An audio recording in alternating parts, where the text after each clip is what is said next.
You ask Tiger to solve. This deals with linear equations with one unknown.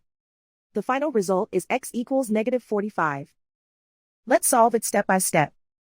Simplify the expression. Combine like terms.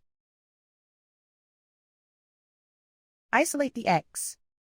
Multiply both sides by inverse fraction 3/2. Group like terms. Multiply the coefficients. Simplify the fraction. Multiply the fractions. Simplify the arithmetic. And so the final result is x equals -45.